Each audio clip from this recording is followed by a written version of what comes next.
శ్రీనివాసరెడ్డి గారికి, అలాగనే కమిషనర్ గారికి, అలాగనే కార్పొరేషన్ సంబంధించిన అధికారులకు అందరికీ, ముఖ్యంగా తెలుగుదేశం పార్టీ కార్యకర్తలకి, అలాగనే కడపలో ఎప్పుడు ఏ ప్రోగ్రాం జరిగినా ముందుండే మా మహిళలకి ధన్యవాదాలు తెలియజేసుకుంటా ఉన్నాను.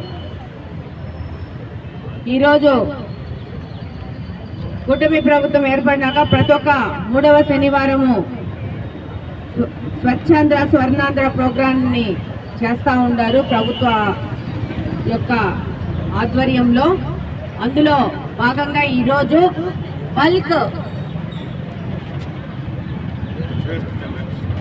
బల్క్ వేస్ట్ ని ఎలా మనము హ్యాండిల్ చేయాలా, దానిలో సమాజాన్ని ఒక సూచన ఇస్తూ దానికి సంబంధించిన అనేక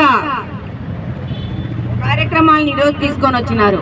ఈరోజు ప్రతి ఒక్క ఇంటికి కానీ హోటళ్ళకు కానీ మన చెత్త బండ్లు పోయేసి కార్పొరేషన్ తరఫున కానీ మున్సిపాలిటీ తరఫున కానీ పోయి కలెక్ట్ చేసుకుంటా ఉన్నాయి.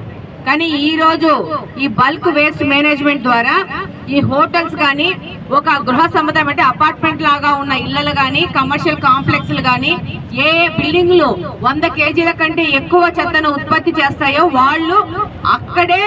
వాళ్ళు స్వయంగా ఆ యొక్క చెత్త నిర్వహణ బాధ్యత వాళ్ళకే అప్పగిచ్చేందుకు చేస్తున్న ప్రోగ్రాం ఇది.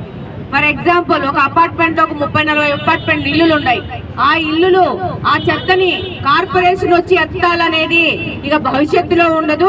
అక్కడ జనరేట్ అయిన ఆ ఇళ్లలో జనరేట్ అయిన ఆ చెత్త అక్కడికక్కడే వాళ్ళే ప్రాసెసింగ్ చేసుకొని చెత్త తడి చెత్త ఉంటే ఏ రకంగా వాళ్ళు దాన్ని మేనేజ్ చేయాలా, అలాగనే పొడి చెత్త ఉంటే దాన్ని సెగ్రిగేట్ చేసుకుని ఏ విధంగా మేనేజ్ చేయాలా ఆ యొక్క అపార్ట్మెంట్ కి ఆ బాధ్యత అప్పచెప్తున్నారు.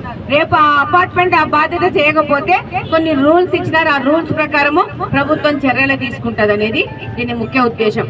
అలాగనే హోటల్స్ ఉన్నాయి. హోటల్స్ కి రెన్యువల్ ఉంటాయి, లైసెన్సులు ఉంటాయి. ఒక బిర్యానీ హోటలే ఉంటది, ఇంకేదైనా ఉంటది, ఒక బేకరీ ఉంటది. వాళ్ళు 100 కేజీల కంటే ఎక్కువ చెత్తను ప్రొడ్యూస్ చేస్తూ సమాజంలో రోడ్ల మీద వేసేస్తూ కూడలి మొత్తంలో వేసేసుకుంటూ పోతా ఉంటారు. అలాంటి వాళ్ళే ఆ చెత్త నిర్వహణ, ఆ వేస్ట్ మేనేజ్మెంట్ వాళ్ళే చేసుకునే విధంగా ఆ యొక్క చెత్త నిర్వహణ చేసుకునేందుకు కావాల్సిన మిషనరీ వాళ్ళే కొనుక్కొని అక్కడికక్కడికే చేసుకొని దాన్ని ఎరువులాగా తయారు చేయడం కానీ పొడి వేస్తుంటే దాన్ని పరిశుభ్రత కొరకు ప్రతిరోజు కొంత సమయం కేటాయిస్తానని నా వంతు కృషిగా స్వచ్ఛతా కార్యక్రమాల కొరకు శ్రమదానం చేసి పరిశుభ్ర ఆంధ్రప్రదేశ్ సాధించే సంకల్పానికి కట్టుబడి ఉంటానని ఈరోజు పరిశుభ్రత గురించి నేను వేసిన ఈ ముందడుగు ఆంధ్ర రాష్ట్రాన్ని పరిశుభ్రంగా ఉంచటంలో సహాయం చేస్తుందని నమ్ముతూ ఈ రోజు నుండి నా తోటి వారికి కూడా స్వచ్ఛత పై అవగాహన కల్పించే దిశగా ప్రయత్నిస్తానని భవిష్యత్తు తరాలకు ప్రతి ఒక్కరూ తప్పనిసరిగా యూట్యూబ్లోకి వెళ్ళి కడప వార్తను లైక్ చేయండి, సబ్స్క్రైబ్ చేయండి. ఇట్లు మీ జి రమణయ్య, ఎడిటర్, కడప వార్త.